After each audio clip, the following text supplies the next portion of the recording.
Theater is about lots of things. Theater is about telling stories and relating to our own history and making sense of it, but it's also about making sense of what's happening to us today.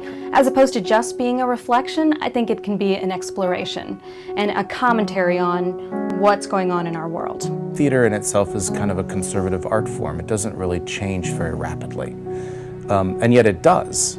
For me, it's more about how are we going to find what the modern theater is? How are we going to strive to make theater that we would want to see?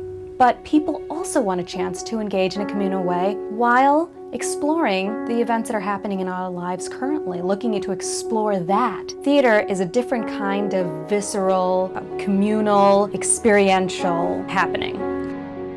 This kind of theater is devising.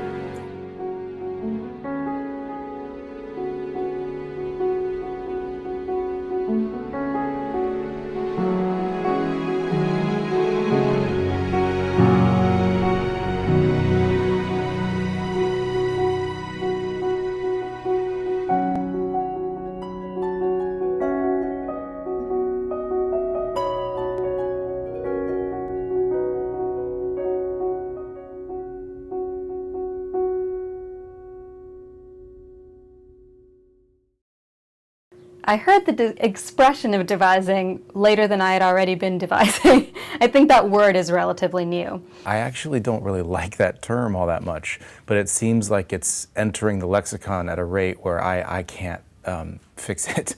The most basic description of devising is that the writers of the theater piece are also the performers. Devising means writing plays from the stage. It's different than traditional theater where one single playwright writes the play that then gives to a director that then casts actors. So bucking the old model where someone goes into a room by themselves for a number of months, perhaps heavily drinking. And then they hire a director, and then the director gets a bunch of designers and they work together, and then the actors come.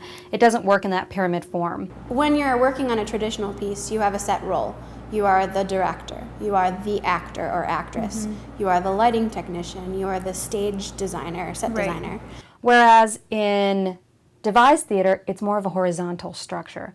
The designers, the writers, the actors, the dancers, the performers, the singers are all introduced at the same time in the project and can all commingle and interact and influence each other as the process develops. So the collaboration is on a much grander scale. It's not created in a commercial factory sort of way. We get all the pieces together, we create this machine, and we send it out into the world. That's what a lot of commercial theater is like.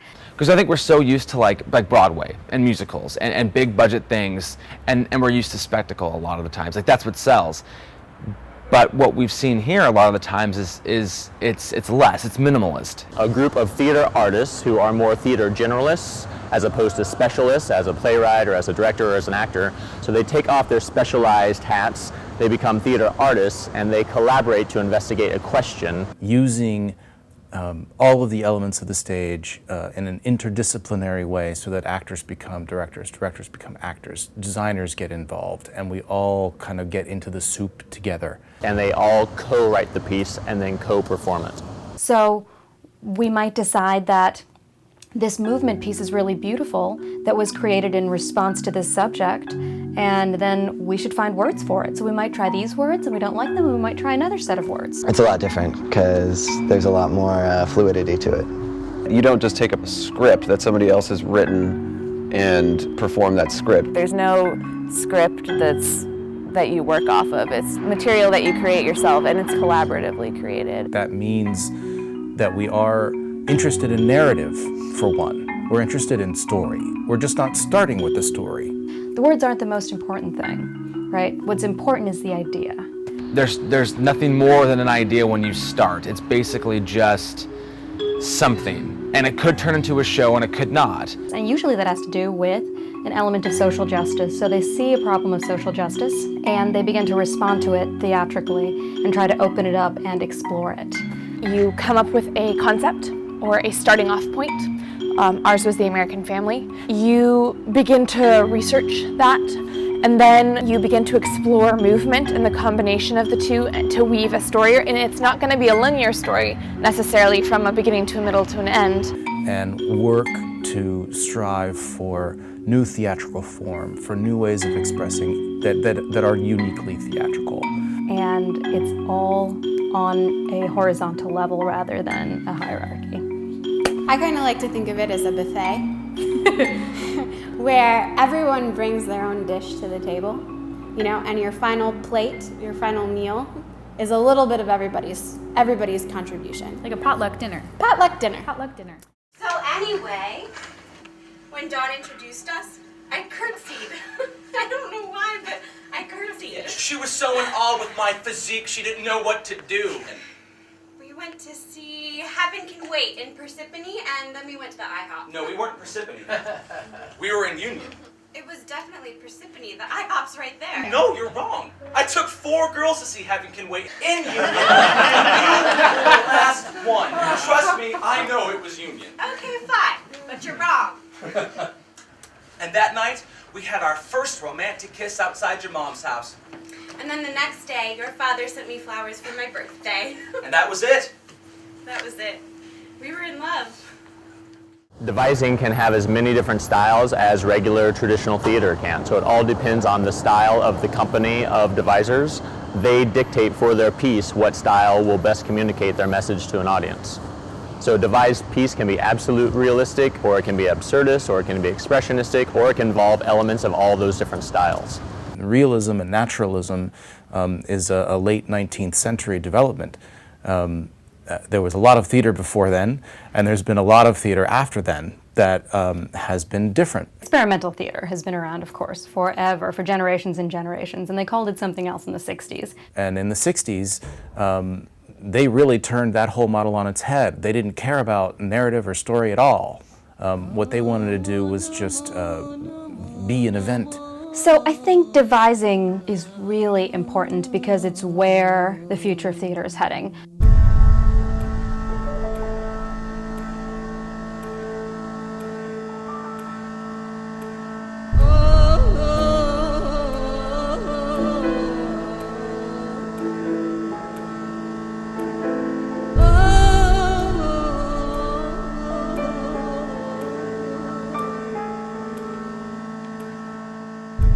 There is an environment in the student community that really feels excited about this kind of work. For a lot of professors and community members at Bucknell, what they told me was really touching and viscerally affecting to them in a way that they hadn't felt before. They liked the honesty of the students' voices, they liked their commitment to the work, they liked the physicality of it. I think devising is where theater is headed. I think it's important that the students not just know what it is, but they also know how to create it, how to create something themselves and really use their own voices and really committing to it and trusting the process, whatever the product might be.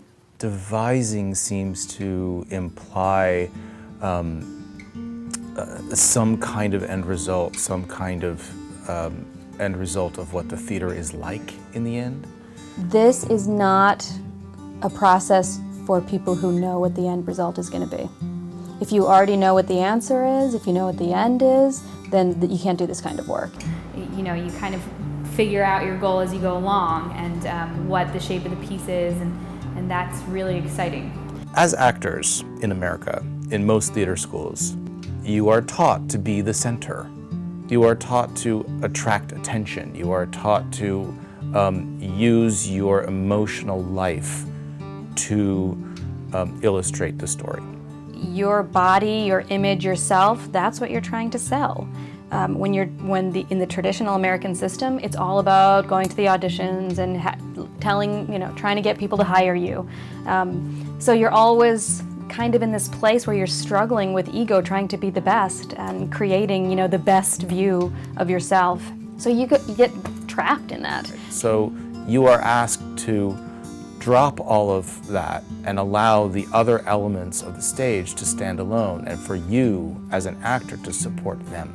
And once you work in this way, and once you start working with other people who are working in this way, a lot of the stress of creating goes away. Do whatever it takes to make that light moment work. Do whatever it takes to make that costume moment work. And it's hard to not want to inject yourself because that's what you're taught to do. But you have to kind of put aside your own ego and look at your contribution to the group as something that's necessary and needs to be shared, even if it's hard to share. When you allow the theatricality of the moment, rather than the actor-centric moment, but the theatricality of the moment where everything in the stage is working together to work, it's magic, and it's beautiful.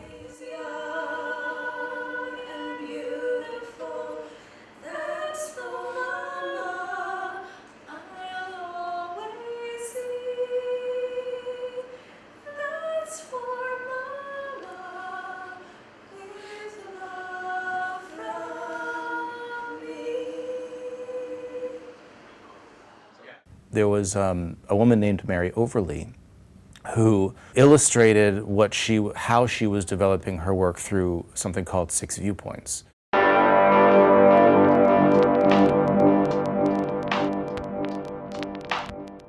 And she was a teacher of Moises Kaufman, who's the artistic director at Tectonic Theater Project, and myself. And we learned these techniques from her rather than having the text or a story. What it does is allow each element of the stage to stand alone. Using all the elements and tools that you have at hand at really any given time on stage. Working with the elements of the theater, like you never get a chance to do that. To just spend an hour examining height in space. That's cool. So you work on costumes and you play with costumes in light, or you play with light as a character in and of itself, or you play with props and find the poetry in each of those props. And you work with these things individually and see what comes out of that, what resonates with whatever idea or theme you're working with.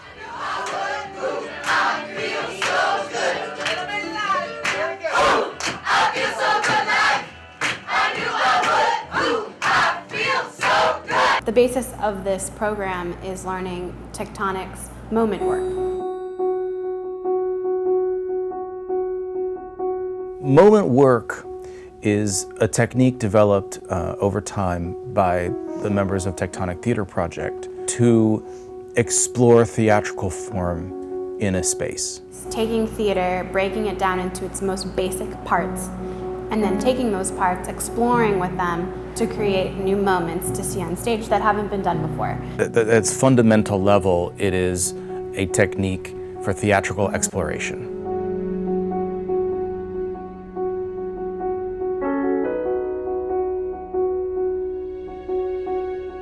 Moment work was developed from the idea that the old model of writing theater was, we felt at Tectonic, unsatisfactory.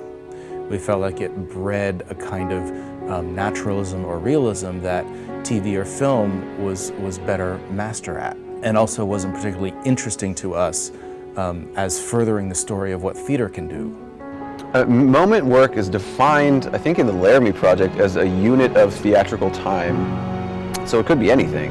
A moment is defined in this technique by, in essence, very simply saying, I begin, and you say, I end.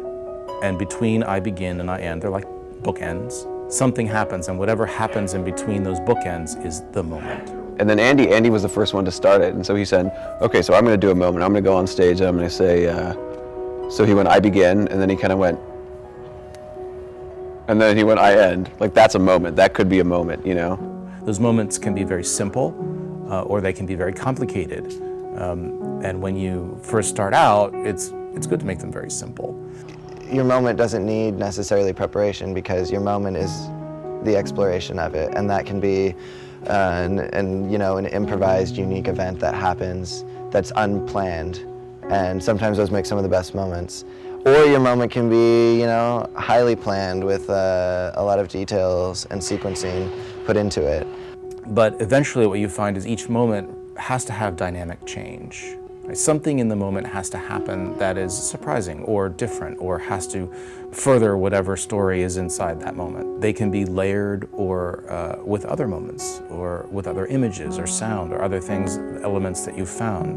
And then they can be sequenced, and you can put them in any order and find out, you know, what's happening. You take a motion or a physical action, layer that with text, Sometimes you layer two physical actions on top of each other with text that correlates to both of them. And then you have a moment. You say, I begin, and then you say, I end, and then you put those vignettes together to make your story. You start discovering that there are lots of stories in there, and then you can hone what the story is that you want to tell.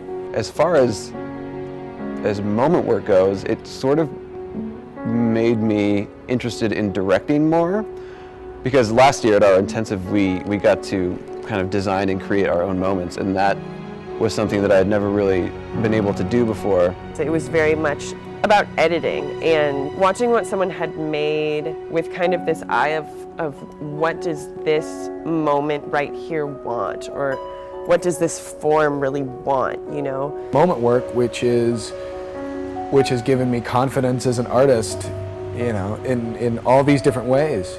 And it has been just a total blessing, and it's a gift that I hope that I can give other people.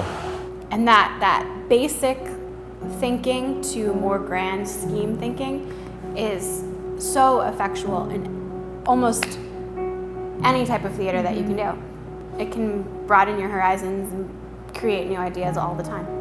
We have used those techniques to then develop bigger projects like Gross Indecency, or like the Laramie Project, or like 33 Variations, and The American Family, same thing.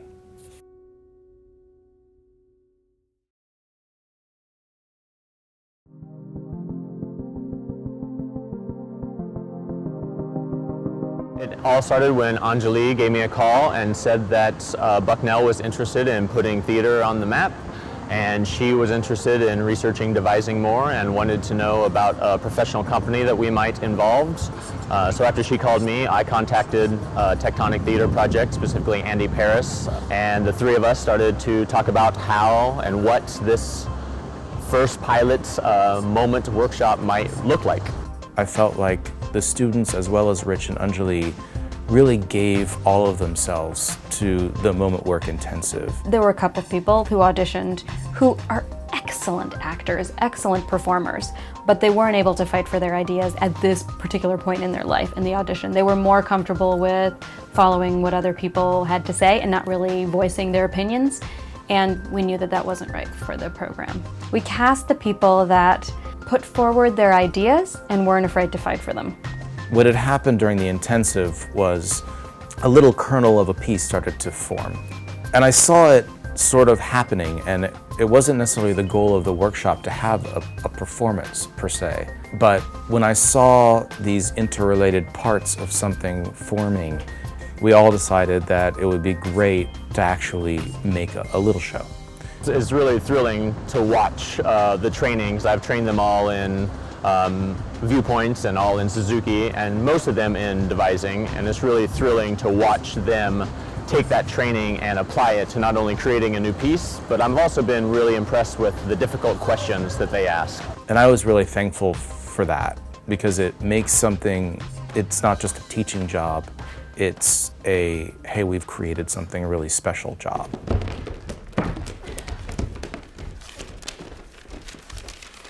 My first boyfriend was Anthony Visconti in preschool. We played dress up together. My first kiss was Scott Tillman. He tasted like Skittles. I like Nicole Quinn. She had a lot of freckles and called me a weirdo. My first crush was Brian Barth. He had very blonde hair and ripped up my Valentine's Day card. The first boy who had a crush on me was Michael O'Connor. He was a hemophiliac and had to wear knee pads all the time. So we asked the students, what's important to you? And I felt like that the family aspect was a really great, what we call in Tectonic to be a hunch, an idea, some unformed sense that you have going into a process of what something's going to be about. And I thought the family was really ripe for some really great material. And at first we were talking about maybe we should do the East kinds of family versus the West kind of family, and Andy said, no, I think that's too, separating this. We want them to be one big group together. So let's talk about what it means to be American. And one step further is let's talk about what it means to be a family. America presents so many different cultures. It's the melting pot, and everybody can identify with one or two persons in the play because of their heritage, or the stereotypes that come with that heritage, and people can really rejoice in that. No one knows what this audience thinks of Americans, and no one knows what they're going to think of our take on Americans.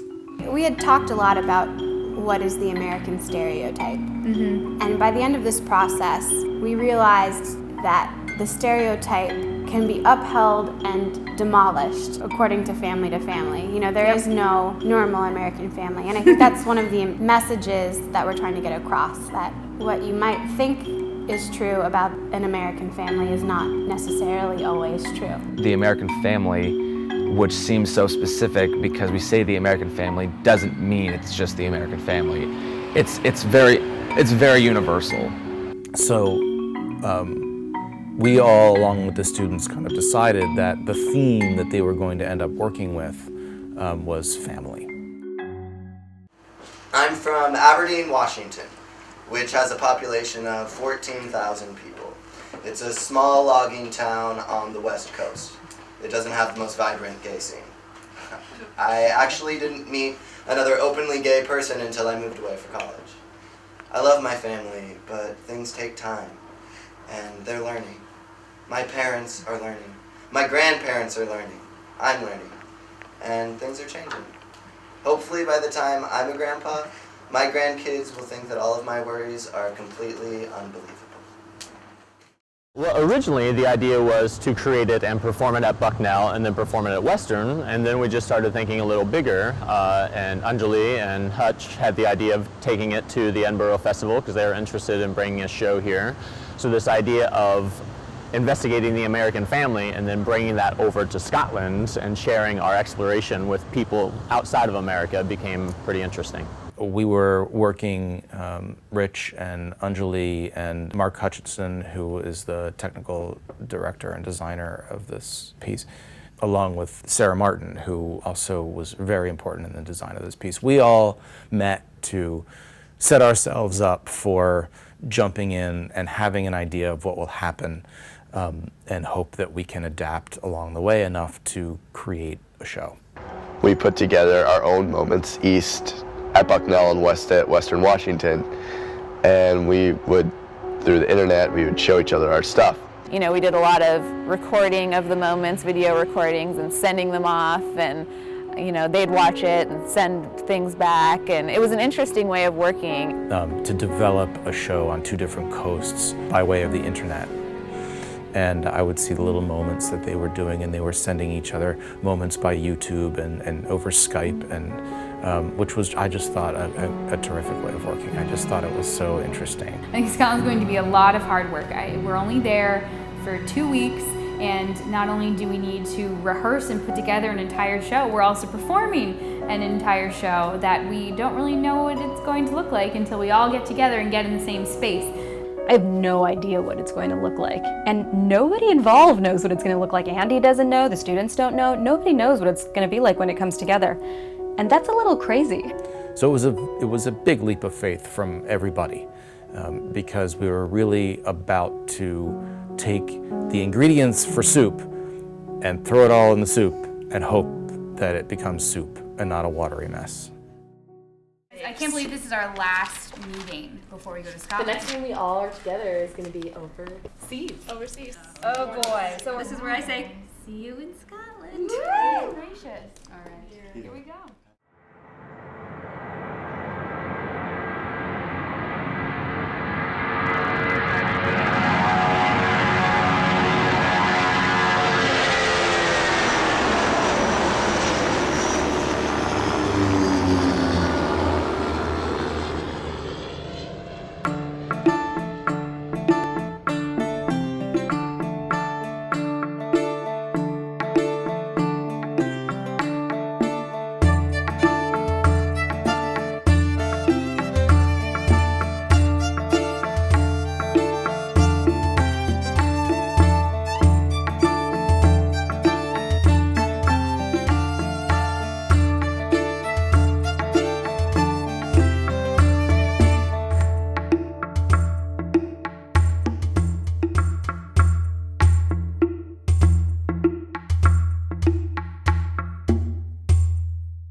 Edinburgh is a living, breathing entity of theater and arts, and people who crave this energy are all here. It is beautiful. It's nothing like I've ever seen before. It's like if TV was theater, like back to back to back to back, all happening at the same exact time. This is just like a creative explosion.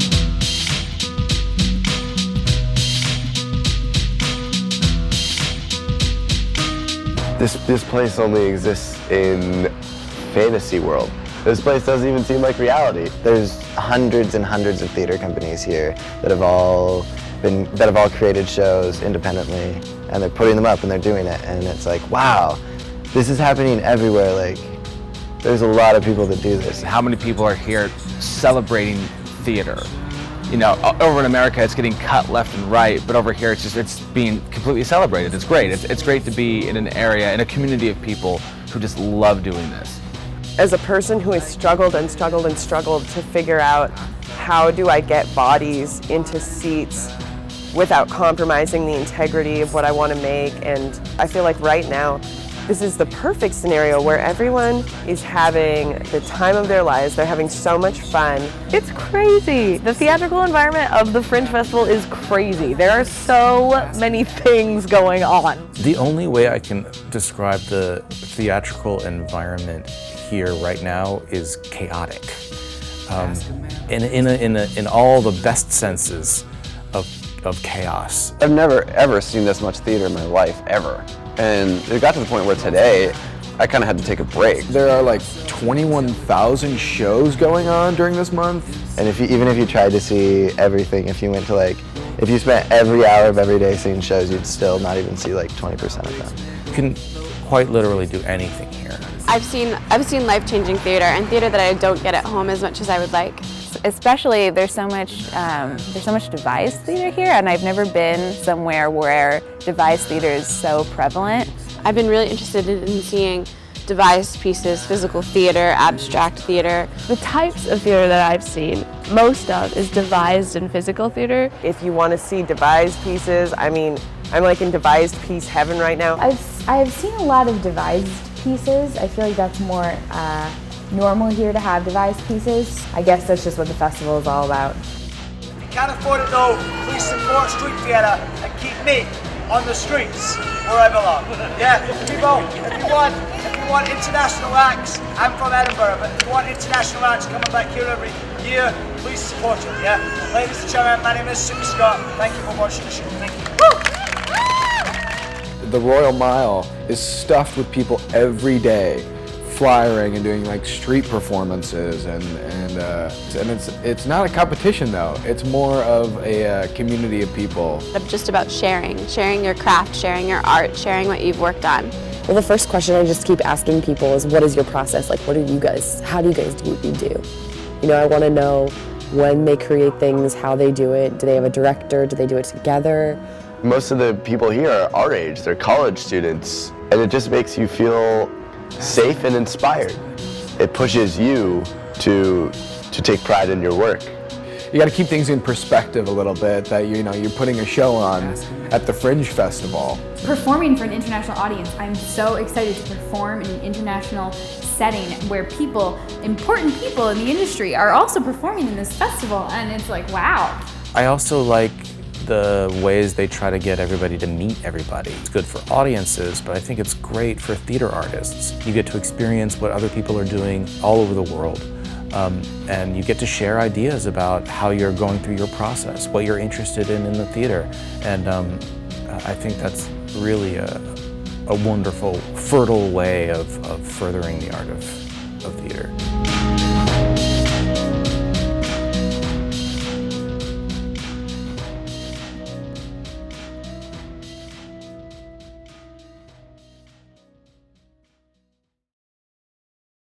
But Chelmsana, you didn't fit in with the rest of the girls on the campus. Look at their bags. Longchamp. You need a Longchamp bag. Oh, Catalina, you don't need stuff to fit in. American girls with their mini shirts and their mini skirts. Shit! You're not American, beta. Why you need this Benetton? Papa is American, you are Americans. Americans don't need stuff. I know how these American girls tease you. They make fun of your clothes and make you cry. Close won't stop mean girls. You should just close your ears and think of God. God will punish them. Every Christmas, you ask for a North Face, Katarina. But I believe in quality, not brands. I didn't want my Kyungsana to be bullied or feel left out. You need a Longchamp bag. When I was in primary, we wore uniforms. We all looked the same. We didn't cry for this Benetton Schmenetton. But Mom, face it, everyone has one. Why you have no bag? Oh, you have a bag? No, you have a bag from a high school. You want a new one? I buy for you. I don't remember needing to buy something so friends would like me. What kind of friends are those? Look at these girls and their Longchamp bag. Look at her, and look at her, and look at her. $50 for a skirt that looks like a handkerchief? And what will people think when they see you wearing a skirt like that? They will think you are wanting sex. What else? High school, friendship, it's not cultural, it's personal. This American life is dangerous. Too personal. Boys, dating, sex. Why can't you be like other Indian girls, focused on their studies, on their families, not this fitting in? Beta, we will never fit in here. But why should you try? What you should try to do is preserve our culture. Remember who we are, who you are. You are American, like every other girl in that school, just as smart and pretty and funny. Not me. I have to work hard. Try to be American. You don't ever have to try. Just be who you are. You already fit in. Americans, they ain't fit in wherever they go. You are just like everyone else. I'm not saying you need to be copycat, you're special, my Kyungsana. But I have a good job now. I can provide life for you that I never experienced. I don't want you to have any reason to be worried or call names or feel left out. I know how important it is in America to not feel alone. You need to fit in. You need to remember where we came from. Yeah, you need to trust who you are. You need a Longchamp bag. The process of sequencing, or the process of layering, the process of creating a narrative out of these moments is a very difficult process and very important process. For creating the show, really involved, and this is in a lot of devising, at least all the devising I've done personally, is you create a lot of material, just a mountain of material, theatrical performance.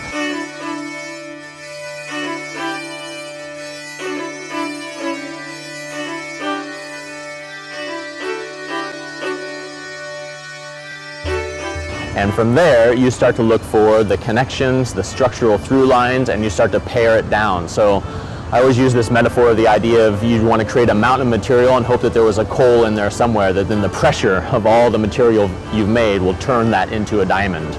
If you listened through your process enough at those moments, you start to figure out what's going to resonate for everyone up there, and then also for an audience, and where the story is coming from. I remember we had a meeting in Seattle about what moments we thought were really geared towards the American family and which ones weren't. Because we had some beautiful moments that we had done last summer, but they just didn't necessarily fit the theme of the American family. As much as we didn't want to let them go, they didn't fit the show, so they just kind of disappeared.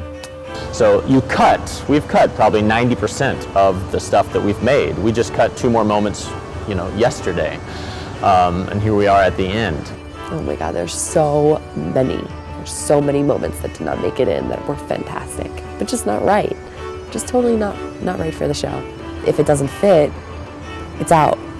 So it really forces you as an artist to kill your babies, to let go of the things that you love. We've made beautiful, brilliant moments that would be fabulous in another show, but they just don't work in a tight structure of this show. So we've had to let things go.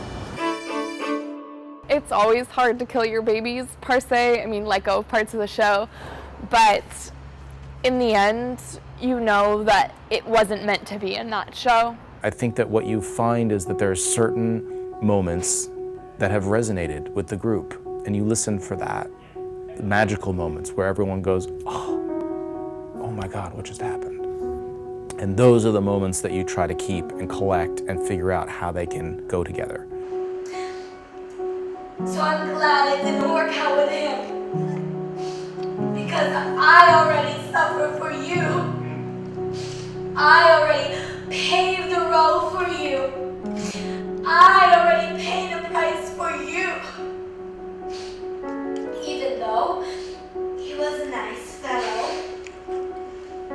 what's really about the piece is it's our lives. We are taking pictures, personal family pictures, personal family stories, and we are sharing them with the world, essentially. And so that, I hope, comes across as real. The line of fiction and reality in the show is almost invisible, does not exist. Because I had based that character off my mother, it was very hard for me to sort of take it to the extreme that Andy wanted, because at that point it didn't become my mother. It evolved, once again, into a completely different character. Sharing personal stories is definitely different than, when you just have a character from like a script, but I feel like you kind of still approach it that way. Like, everything's been written now. It's almost like you're re-examining the text from a character basis. Like, you're playing yourself as a character. There's like a performance aspect to it. Like, you really have to remember that this is theater, and if I was comfortable in writing this down, this story, and sharing it with people, that I have to do it every night, and that I can't let it get the best of me, and sort of ride that fine line between that this is my story, and it can be very emotional, but there's also an audience in front of me and they want to hear the story too. I think that truth is stranger than fiction, so to put your personal stories on stage, people are like, wow, that's real, that's true? Because some of the stuff that happens is just unbelievable, and I think people would enjoy watching on stage. Like, this is just who I am. I have no secrets. I don't feel like I need to hide anything. And beyond that, I just kind of went there are certain things that are not everyone's business. There are, and that's important to know the line too, I think, so that you don't end up feeling like you violated yourself or you violated your family. But people are reacting to the personal nature of the piece, I think. And I think what works for our piece is that we tell extremely personal things and are very vulnerable on stage, yet we all support each other. But having something that is really personal to you put on stage is a challenge, but you have the support of your cast members, and that made it all the more easy because they're there to support you 100%. It feels frightening as well as cleansing to have information this personal and private on stage. You almost, as a performer, have to develop like an instant sense of trust with the audience so that you can suck them in, they can listen to your personal story, as well as respect your story. If you're comfortable telling the story, then it can become a very cathartic experience, especially when it is so personal, like what we've been doing. When it's these stories like that, it's just been overall one of the best experiences, theater-wise and life-wise, I've ever had. You know you're the grown-up when your girlfriend calls you at work to tell you she's pregnant, but you can't leave because there's no one there to cover for you. You know you're the grown-up when you become financially independent. When you file your first tax return. When you dodge your first creditor. You know you're the grown-up when you start making your own doctor's appointments. When you get excited about kitchen appliances. When you have to take public transportation. You know you're the grown-up when you design a financial plan for your parents. You know you're the grown-up when you have to drop out of school to help your mom pay for rent. You know you're the grown-up when you start eating vegetables out of your own free will. You know you're the grown-up when you testify at the trial of a man who raped you. When you hold back tears to stay strong for her. You know you're the grown-up when you realize staying home is toxic, but you can never leave. You know you're the grown-up when you console your mom over the death of her parents. Or bury your brother. You know you're the grown-up when you tell your parents you're not a Christian.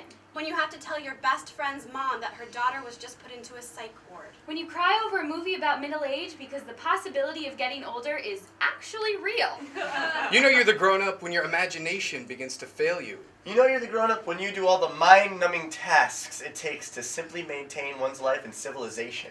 You know you're the grown-up when you realize just how completely full of shit you really are.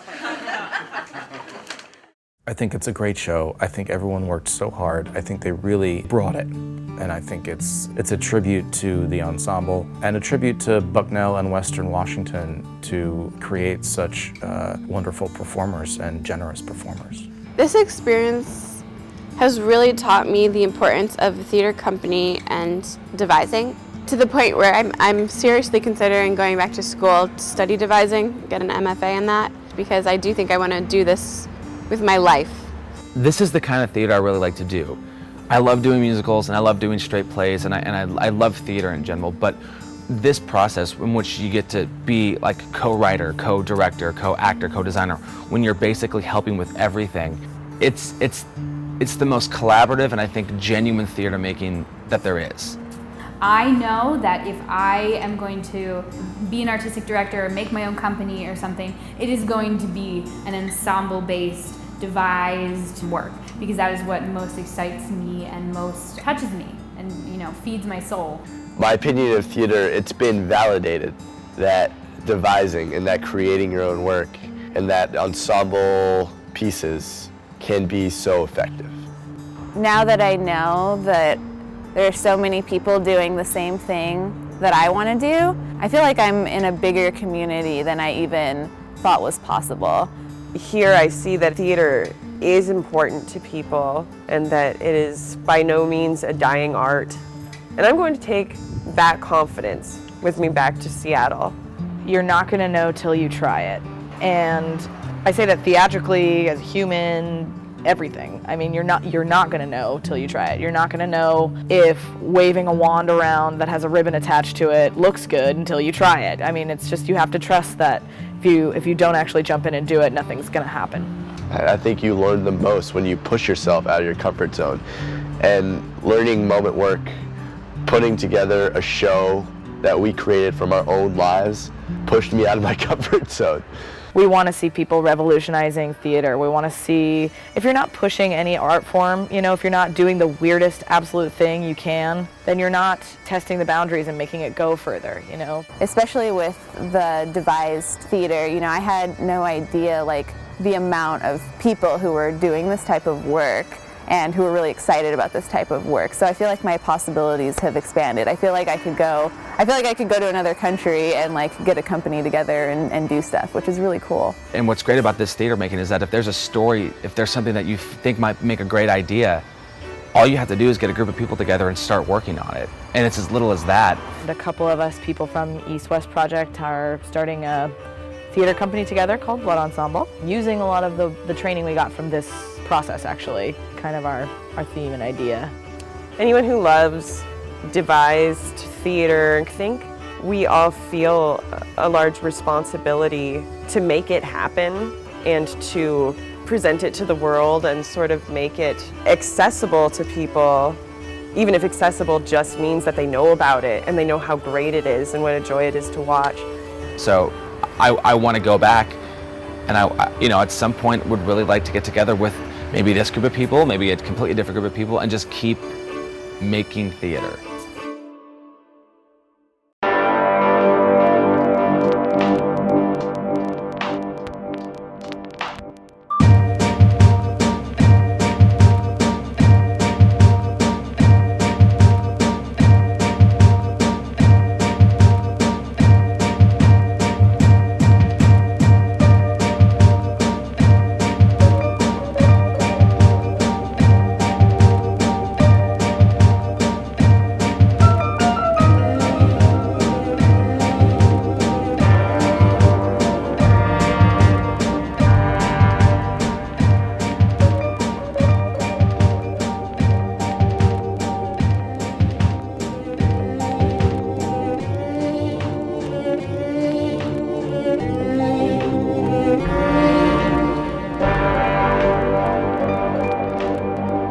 The great thing too about the show is that when you get to the end, it's not like we're done. The story's not over. That's just where it happens to end. Because technically it could keep going. I have a feeling we're going to work together some more. I do. I would love to see this show go to other fringes or even start working on a new show or something. We've had so much success here that I feel that we can't just leave it. Edinburgh will be over, but now they have a product. They have The American Family. They could choose to do that again. It's scripted. Maybe it's not the end of The American Family.